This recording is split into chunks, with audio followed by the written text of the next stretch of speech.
My name is Janelle Morris. I am 37 years old, and this year was supposed to be the turning point. For the first time since I left college, I actually had a home that felt like it belonged to me. Not a mattress in a room that belonged to someone else, not a folding futon in a loud shared house, but a real two-bedroom condo that did not smell like old smoke and boiled cabbage. I had worked for years to reach this point. Side jobs, overtime, walking instead of taking ride shares, packing sad little lunches while my coworkers ordered takeout. My family never saw any of that. To them, I was always the messy one, the sister who never quite lived up to the shining family image. My parents, Lorraine and Maurice, have always been obsessed with how life looks from the outside. They grew up poor, and I understand that fear of slipping back. But somewhere along the way, survival turned into snobbery. They talk a lot about hard work and responsibility, but what they really worship is status. My younger sister Monique married a dentist at 25. They have a big brick house in the suburbs with a yard that never has a single weed. My older brother Darius works in corporate sales and posts pictures of his new cars every year, like it is a sport. They both fit perfectly into the story my parents like to tell at church and cookouts. Successful children, respectable careers, proper families. Then there is me, Janelle, the one who changed majors 3 times, who tried a photography business that never took off, who moved in and out of cheap apartments for most of her 30s. They treat my life like a cautionary tale that walks and breathes. The thing that always burned the most was that I was not lazy. I had stretches of bad luck, layoffs, and landlords who decided to sell buildings without warning. I also made some choices that did not work out. But every time I tried to explain, Lorraine would smile tight and say that excuses did not pay bills. Maurice would shake his head and say that some people use struggle as fuel and some people use it as a pillow. After enough years of that, I just stopped coming around. I skipped birthdays, barbecues, even Christmas. I sent polite messages saying I had work shifts or travel plans. Really, I simply could not sit through another dinner where my life was the joke of the evening. They barely noticed. Monique would send a text every few months asking if I was still alive. Darius never reached out unless he needed a photo edited for his social media. Lorraine called sometimes, but it was always to slip tiny insults into polite conversation. She asked if I needed money, which was her way of reminding me that in her mind, I could not manage my own. 2 years ago, things started to change. I landed a job with the City Transit Authority in the operations office. Nothing glamorous, a lot of spreadsheets and schedules, but the pay was steady and the benefits solid.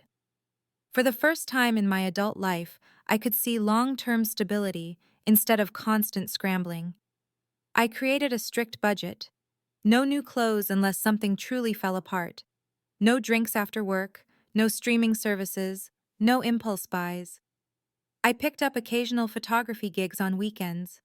Every extra dollar went into savings. After 18 months, I had enough for a down payment on a small condo in a neighborhood that was improving, but still affordable.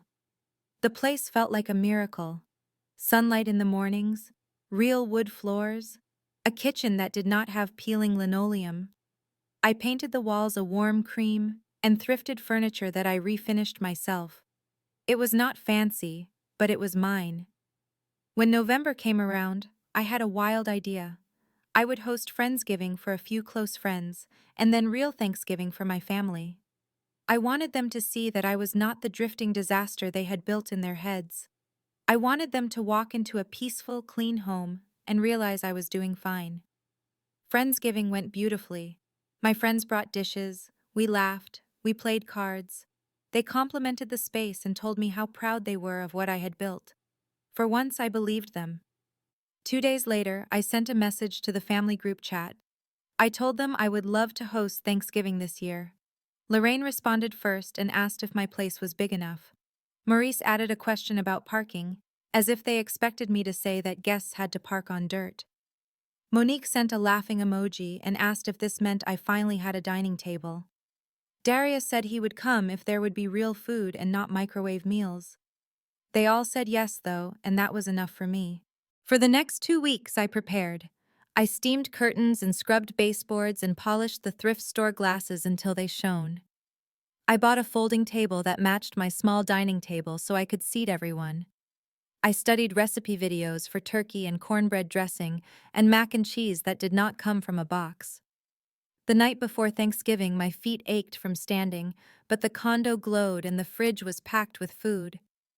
On Thanksgiving morning, I woke before sunrise. The turkey went into the oven. The dressing and yams followed. I set the table with cloth napkins in autumn colors and lit a cinnamon candle in the hallway. The condo smelled like a holiday commercial. For the first time since childhood, I was actually excited to see my family. They were supposed to arrive at 3. At 2:45, the buzzer rang. Lorraine and Maurice stepped in together. I greeted them at the door with a hug and a nervous smile. Lorraine stood in the entryway and looked around slowly, her mouth pressed into a thin line. "So this is the famous condo," she said. I said yes and started pointing out little details, the art I had framed myself, the plants I had somehow kept alive. She nodded without much expression. Maurice walked straight to the living room, tapped the side of my thrifted bookshelf, and said the furniture looked like it came from a yard sale behind a church. He chuckled as if he had said something clever. Lorraine let out a soft laugh and said that at least it was better than that basement place I had had before. I swallowed the sting and kept smiling. After all, the others were not here yet, and I still believed the evening could be salvaged. I was very wrong. The buzzer rang again at 3:10. Monique and her husband Devin came up together, trailed by their 2 kids, who were already arguing over a tablet. Darius arrived a few minutes later, loudly talking on his phone about quarterly numbers and bonuses, making sure every syllable reached the walls. Monique stepped inside, glanced once around the living room, and raised her eyebrows. "So this is it," she said. "This is the big upgrade." I said yes again and tried to give a small tour. She walked past me without waiting, straight to the kitchen. She opened the fridge without asking, looked inside, and laughed. "You bought store-brand butter," she said, loud enough for everyone. "Janelle, we are not in college anymore." Devin chuckled. Maurice smiled like that was a reasonable observation. Lorraine shook her head and said, "Some people never stop living like students." I tried to move things back toward neutral. I said dinner would be ready soon, that they could make themselves comfortable. The kids ran straight for my couch and started jumping on it in muddy sneakers. I asked them gently to take their shoes off. Monique crossed her arms. "They are fine," she said. "That couch looks like it survived a flood already." The kids laughed harder and kicked at the cushions. Darius hung his coat on the back of one of my chairs without asking and leaned against the wall, scanning the room like an inspector. "So this is what you were bragging about in the group chat," he said. "A starter unit." "Better than that last place you hid from us," Maurice added. "At least this one has windows that open." Lorraine walked into the hallway, opened the bathroom door, and stared at the small sink and shower. "This is cute," she said, and the way she said it carried more insult than any curse word, like a dollhouse for real adults who never quite grew up. She came back out and announced to the room that my bathroom could barely fit a person with real responsibilities. Monique asked where the second bedroom was. I led her down the hall and showed her the room where I kept my small desk and photography equipment. She stood in the doorway and smirked. "You call this a second bedroom," she said. "This is a large closet with confidence." She walked over to the desk, picked up one of my cameras, and turned it over in her hands. "You still mess around with this little hobby," she said. "That is cute." "Photography is not a hobby," I said. "It brings in extra income." She put the camera down like it was sticky.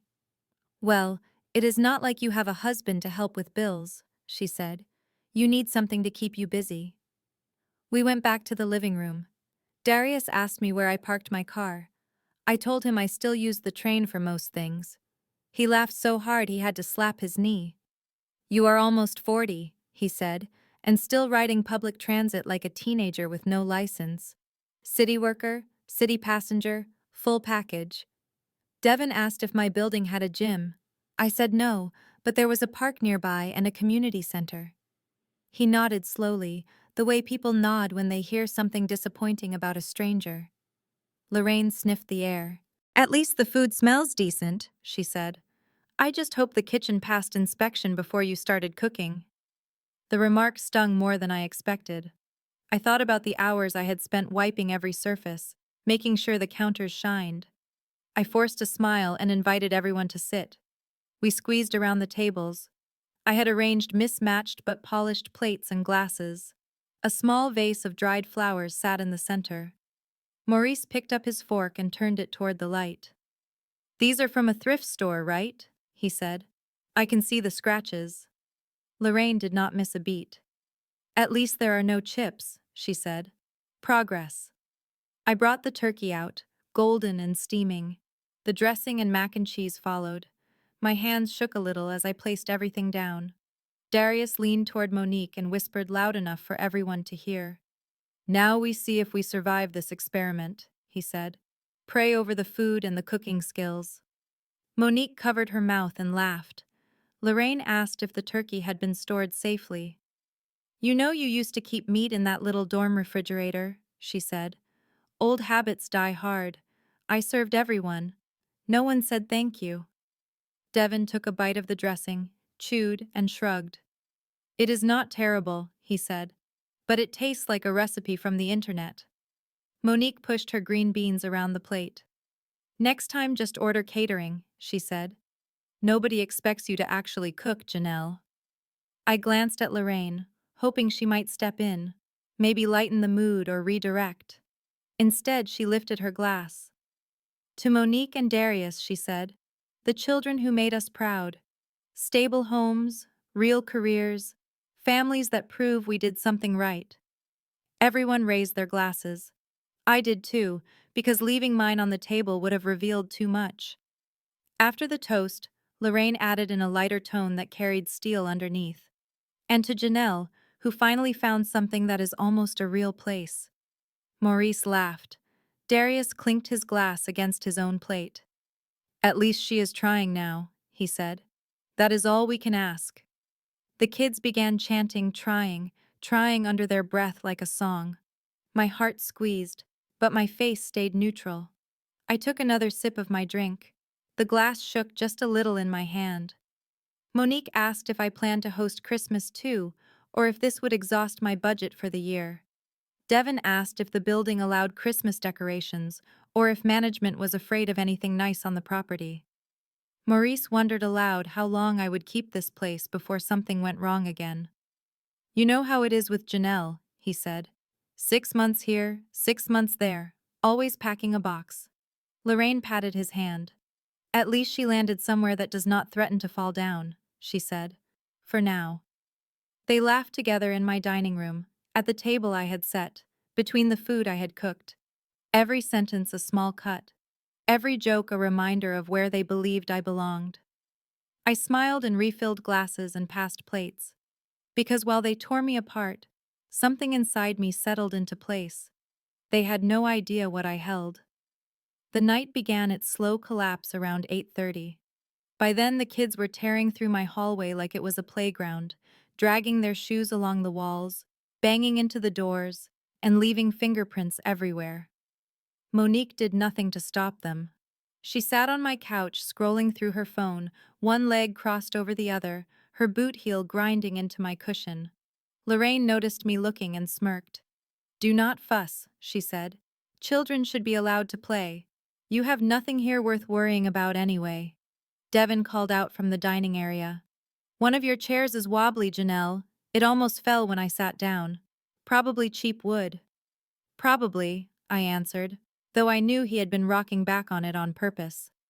Darius had migrated back to the kitchen and was rummaging through my cabinets without even pretending to ask. "You do not have real glasses," he called out. "Just mismatched thrift store junk."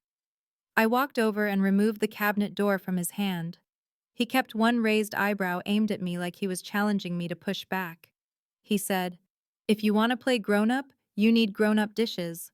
Otherwise it looks sad." Monique chimed in from the couch. "The whole place looks sad," she said. "If I lived here, I would not host a dinner either, not unless I wanted people to feel sorry for me." Her children ran through the room again. The youngest knocked over my small side table. A framed photo of me graduating years ago clattered to the floor. "Oops," the child said without stopping. Monique did not look up. "Pick it up," I told her child. Monique shot me a glare sharp enough to slice through air. "Do not parent my children," she said. "They know how to pick things up when it matters." They left muddy footprints on my floor. Their laughter still echoed faintly in the hallway. My apartment smelled like turkey and cinnamon and cruelty. I stood perfectly still in the center of my living room and let the silence sharpen around me like a blade. I did not cry. I did not shake. I did not break. I did what they never expected. I whispered to myself, very calmly, "It is time." Monday morning. I woke up early the next day with a clarity I had never felt before. Every insult they hurled at me had settled into its rightful place, like iron filings lining up beneath a magnet. I sat at my desk, the same desk Monique called a glorified closet, and opened the folder I had labeled years ago. Family Entanglements. It was thicker than I remembered. Inside were the receipts of an entire lifetime of being useful to people who believed I was worthless. I spread everything across the desk, page by page, neatly, methodically. Monique's down payment transfer. Darius's business, buy-in funds. Maurice's emergency loan. Lorraine's estate, documents. Devon's resume, drafts and referral requests. Babysitting, text chains, joint account paperwork, signed authorizations, screenshots, bank statements, Zelle receipts. A financial autopsy of every favor they thought I was too stupid to track. I sorted everything into piles, highlighted key dates, and typed a list titled Actions to Execute. For a moment, it looked like the kind of strategic planning one might do before launching a new business. But this was not business. This was reclamation. Step 1. Monique. I remembered her daughter knocking over my framed photo. I remembered Monique eating pie over my carpet.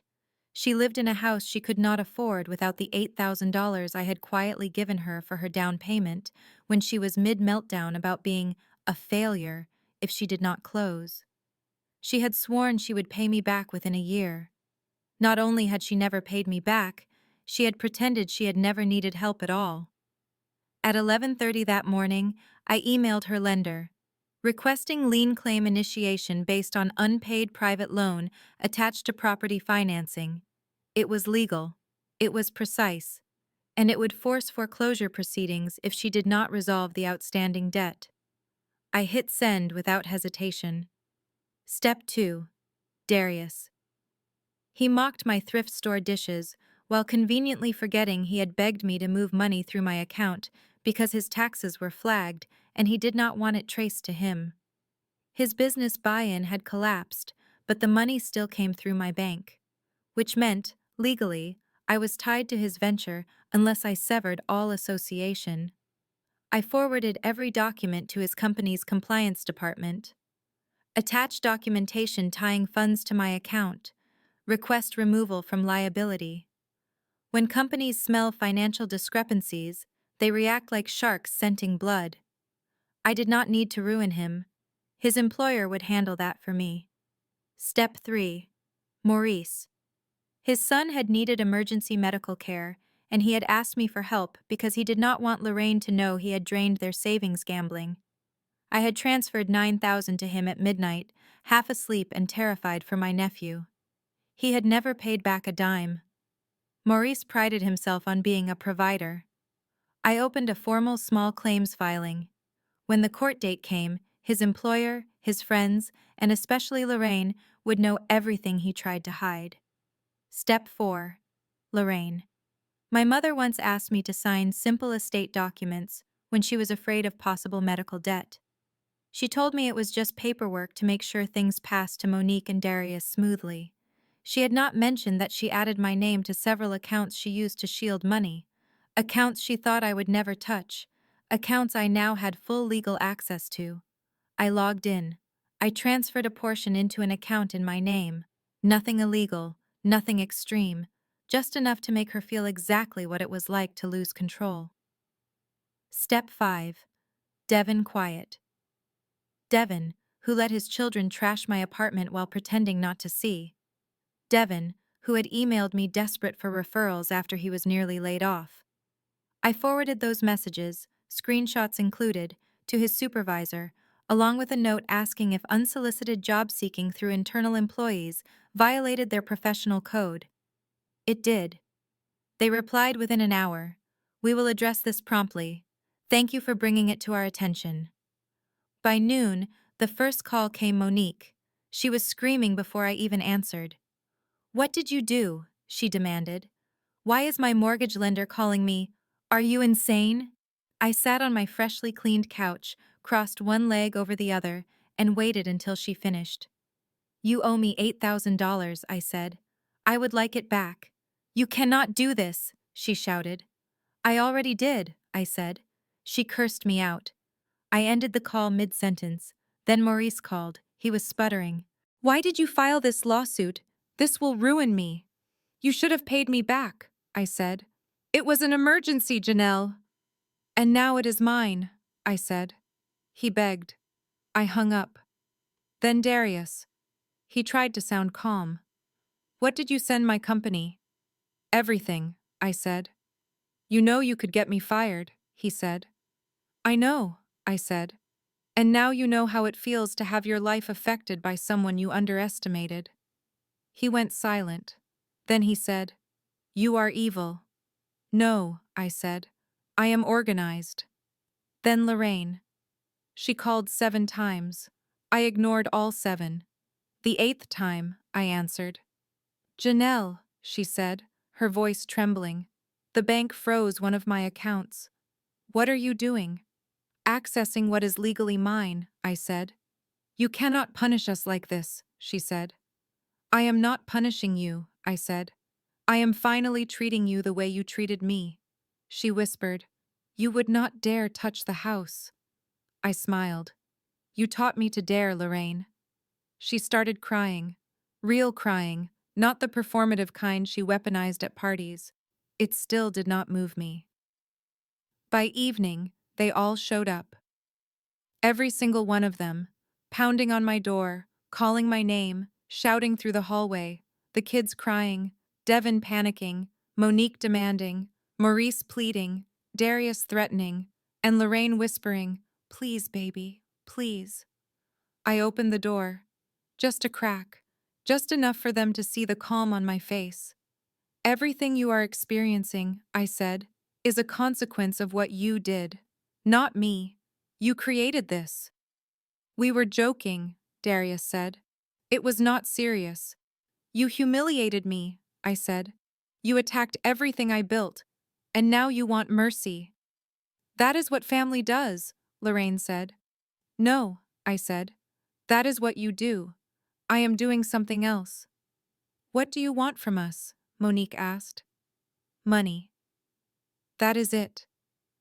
I stepped fully into the hallway, lifted my chin, and said the one truth they never believed.